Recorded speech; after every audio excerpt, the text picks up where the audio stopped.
Imagine your brain is a computer and suddenly a pop-up window appears. It contains a terrifying thought. You try to click the X to close it, but instead it multiplies 10, 20, 100 times. This is the daily reality for millions of people living with obsessive-compulsive disorder, traditionally known as a checking or washing neurosis. To the outside world, it might look like someone just likes things clean or checks the stove a few too many times. But on the inside, it is not a quirk. It is an invisible prison, a relentless loop of anxiety that robs people of their time, their energy, and their peace of mind. Today, we are going to look behind the curtain of this disorder, how it truly forms, and how to finally break the cycle. To understand OCD, we have to look at its two engine rooms: obsessions and compulsions. Obsessions are intrusive, unwanted thoughts, images, or urges that crash into the mind uninvited. They often target what the person values most: safety, morality, or loved ones. The brain misinterprets these thoughts not as junk mail, but as an immediate, red alert threat. This triggers intense anxiety. To escape this suffocating feeling, the brain creates a compulsion, a repetitive behavior or mental act like washing, checking, counting, or seeking reassurance. The compulsion brings temporary relief. The anxiety drops. But here is the trap. That relief is a bribe. It teaches the brain that the compulsion is the only way to stay safe, locking the person into an endless, vicious loop. For decades, people wrongly believed that Zwangsneurosen were caused by bad parenting or personal weakness.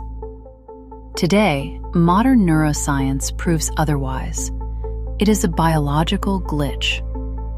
Inside the brain, there is a highway called the CSTC circuit, which connects the frontal cortex, the area responsible for decision-making, with deeper structures that handle habit and fear. In a neurotypical brain, when you check if the door is locked, the brain sends an all-clear signal and you move on. In an OCD brain, that all-clear signal never fires. The error message just keeps flashing. Furthermore, an imbalance in neurotransmitters like serotonin means the brain's internal brakes aren't working properly. It's like driving a car where the gas pedal of anxiety is stuck to the floor. While biology loads the gun, psychology often pulls the trigger. Obsessive-compulsive structures typically begin to surface in late adolescence or early adulthood. Often, they are triggered by high stress, trauma, or a sudden increase in responsibility, like moving out, starting a difficult career, or becoming a parent. People who develop these neuroses often have a highly developed sense of responsibility and a low tolerance for uncertainty. They feel like they must control the uncontrollable. The ritual becomes a magical shield. Deep down, the subconscious thinks, if I check the lock exactly 7 times, nothing bad will happen to my family. It is an unconscious coping mechanism gone rogue, trying to create order in a chaotic world. One of the heaviest burdens of this condition is the shame.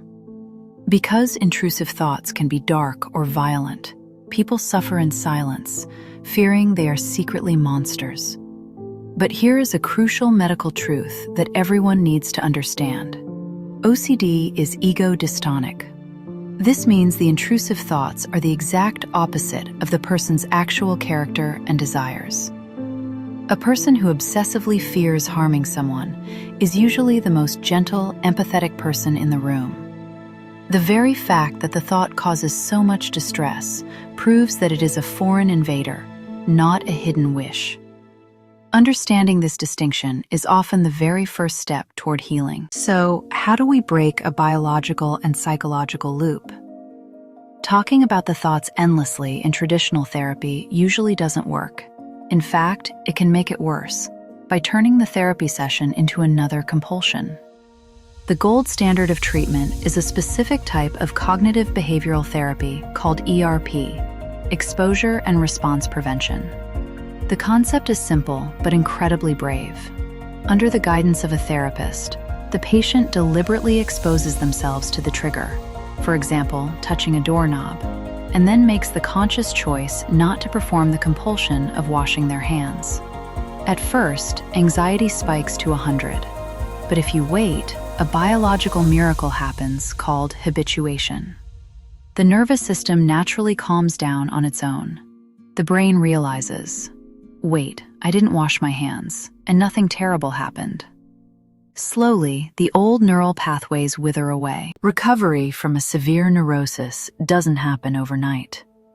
It is a journey of small, daily victories. Alongside professional therapy, lifestyle shifts make a massive difference. Regular cardiovascular exercise acts like a natural reset button for brain chemistry.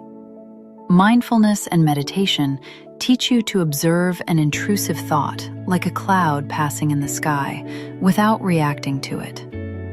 If you or someone you love is fighting this battle, remember this: you are not your thoughts.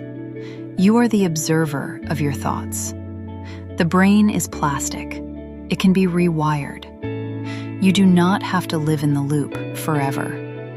The prison doors are unlocked, and with the right support, you can step out into the freedom you deserve.